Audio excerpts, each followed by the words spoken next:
There's a quiet space between desire and fulfillment, a space where many live without realizing it. It's that subtle ache, the sense that what you long for is always just out of reach. You can almost feel it, taste it, touch it, but never quite hold it. And perhaps that's the most tender form of pain, the illusion of separation from something that already belongs to you in the unseen. Not because you aren't worthy, not because you haven't tried hard enough, but because you've been taught to chase what you were always meant to become. Neville Goddard offered a doorway to this forgotten truth. Assume the feeling of the wish fulfilled, not as a game of hope, not as a visualization exercise, but as a deep, internal embodiment, a quiet becoming. This isn't about pretending, it's about remembering. It's about stepping into the frequency of what already exists in the quantum field and allowing yourself to live from that state. We've been conditioned to think that manifestation is about making something happen, about pulling something from the future into our now. But what if it's not about pulling? What if it's about collapsing? Not chasing, but selecting. The quantum field is not linear. It holds all versions of you, all possibilities in coexistence. The moment you tune yourself emotionally, neurologically, spiritually, you shift your signal, you collapse the probability wave. You become the version of you that already has what you seek. And yet, there's a silent despair that haunts this process for many. It's the heaviness of effort, the hidden grief of always reaching, the exhaustion of believing that your desire lives somewhere out there. But what if that longing is not a flaw, but a compass?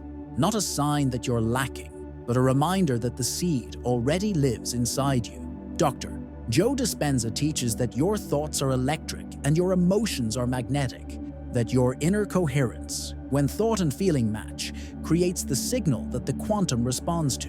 Not just your words, not just your vision board, but your full vibrational alignment. This isn't about attracting things like magnets from a distance.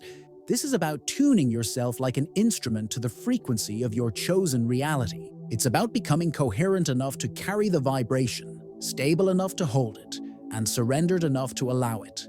So let's begin, not with a goal, not with a desire to get, but with a ritual of remembrance, a ritual of becoming, not something new, not someone better, but what you already are, in the dimension where it has always existed. There is a tension that hides behind every wish, a friction that isn't always visible, but is always felt. It's the feeling of wanting deeply, wanting purely, but unknowingly sending out a vibration of, I don't yet have. And that's where the paradox lives. Because the moment we vibrate with lack, the field responds with more lack, not out of punishment, but precision. The quantum field is not moral, it is mathematical. It reflects your signal with exactitude. Desire in itself is not the problem. Desire is sacred. It's the soul's compass. But the frequency you hold while desiring, that is everything. When wanting becomes longing, and longing becomes suffering, we step out of alignment with the version of ourselves who already has. We begin to tell a story of separation. I am here, and it is there. And so, it remains there. Most of us were never taught how to feel a desire without becoming enslaved to its absence.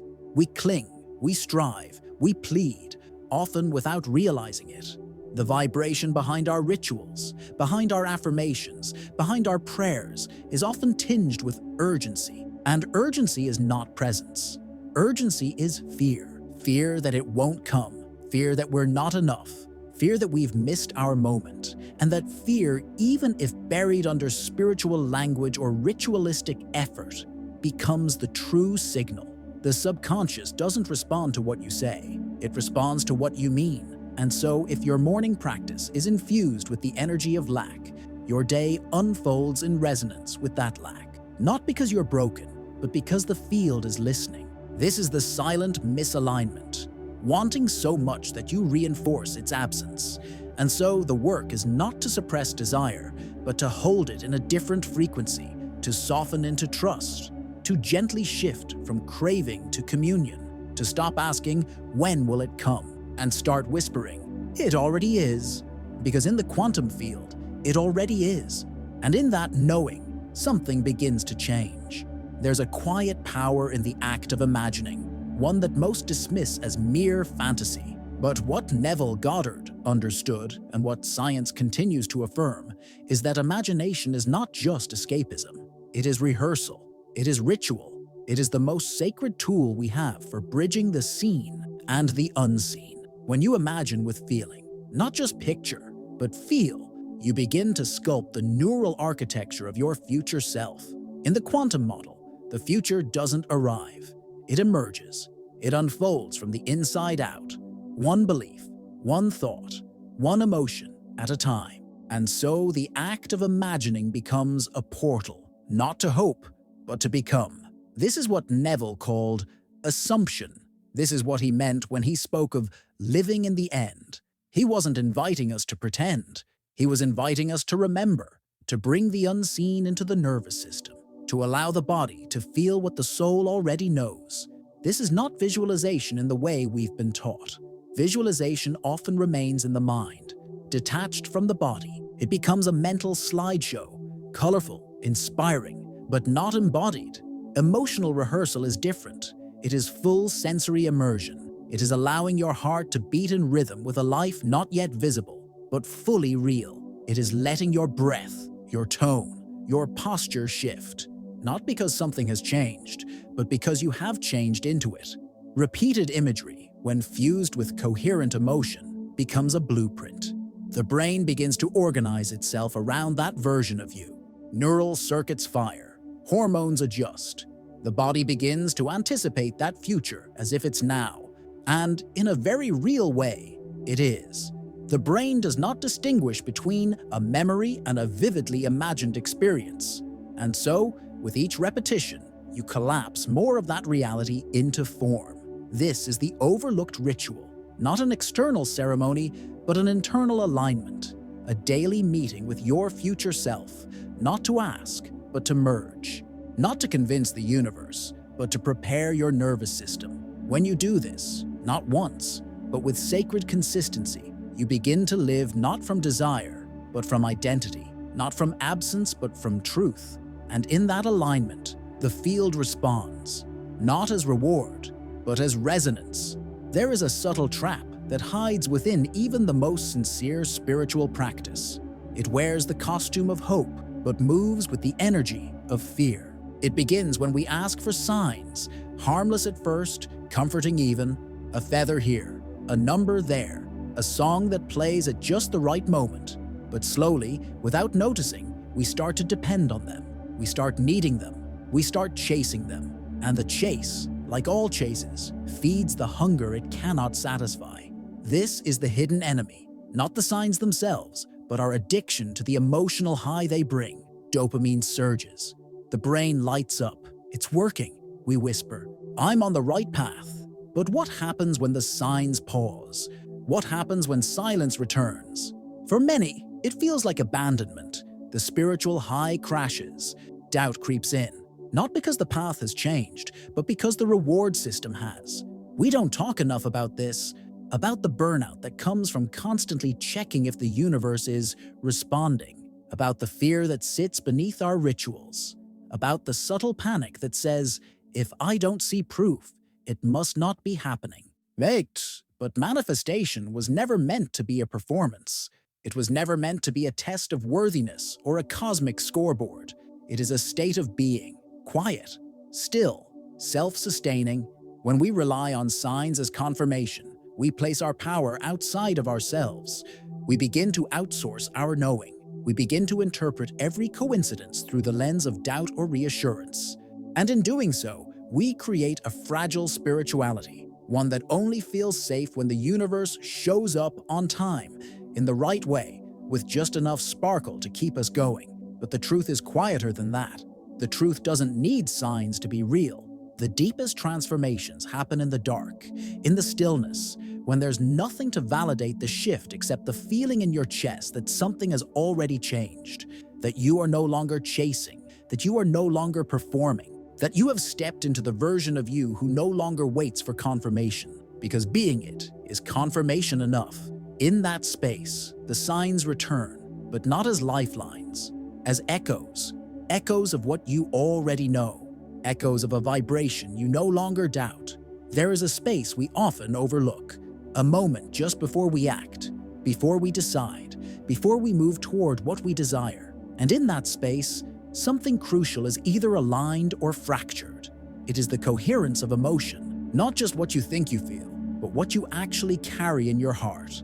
And when that inner emotional landscape is fragmented, gratitude laced with fear, excitement entangled with doubt, the signal you send is unclear. The field receives it all. The harmony and the static, the longing and the hesitation. We are taught to visualize, to script, to affirm, but rarely are we taught to attune, to sit quietly and feel whether our emotional state is actually matching our intentions. Because when we act from incoherence, we often reinforce the very reality we're trying to leave. We take steps from anxiety. We make choices from fear of missing out.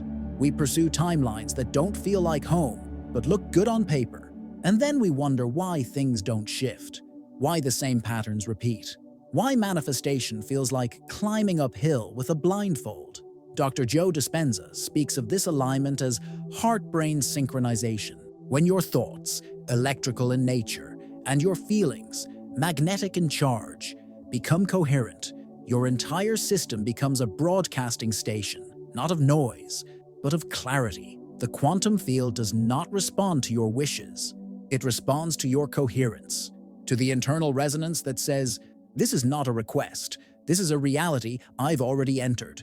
There is a difference between feeling inspired and being emotionally anchored. Inspiration is fleeting.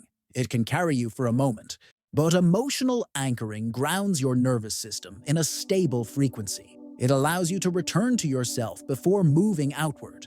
It transforms action from reaction to expression, from trying to get to allowing yourself to reveal what already lives inside. So before the next choice, before the next ritual, there is this pause, this breath, this question whispered into your chest.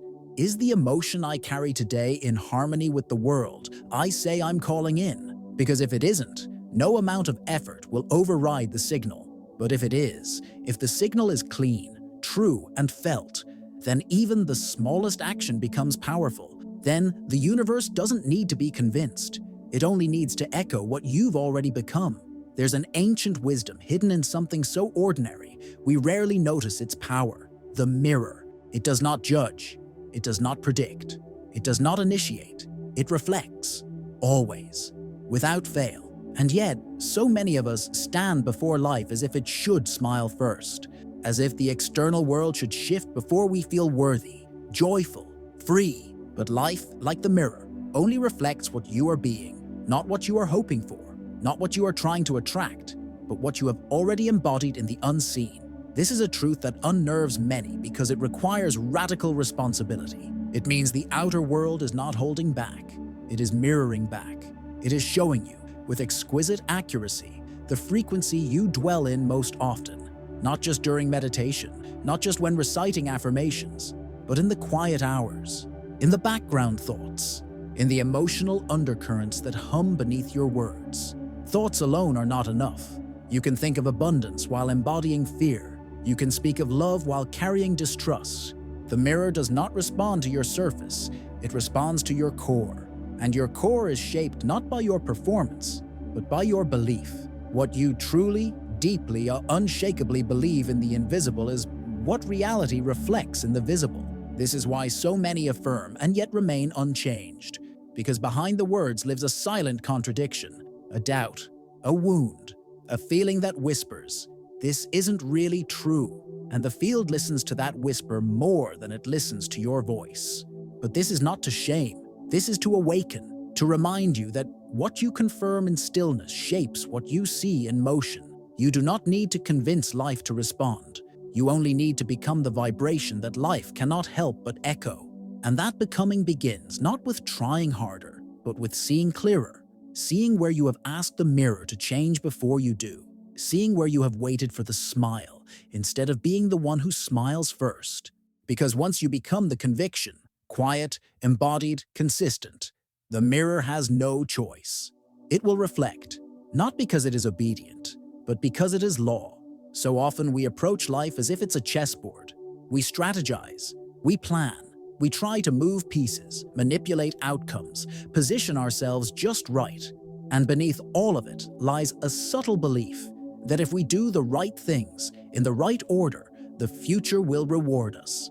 But the quantum field doesn't respond to effort in the way we think. It responds to identity, to state of being. It responds not to what you're doing, but to who you are being while you do it.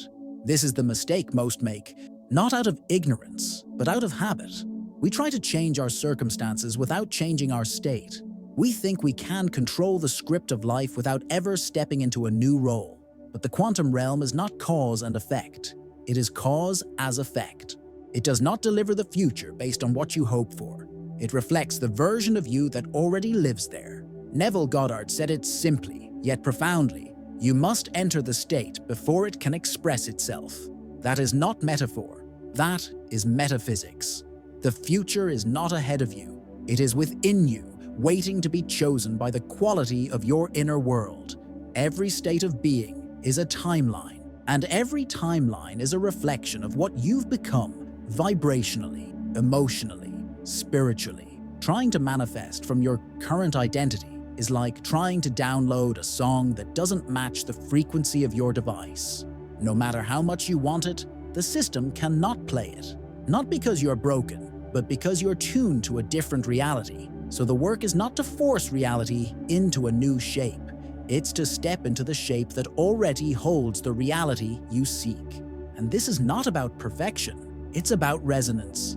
It's about recognizing when you're still showing up as the version of you who doesn't yet believe, who still doubts, who still clings, who still fears the delay. And then, gently, not harshly, not forcefully, but gently, stepping into the version who knows, who trusts, who is already home.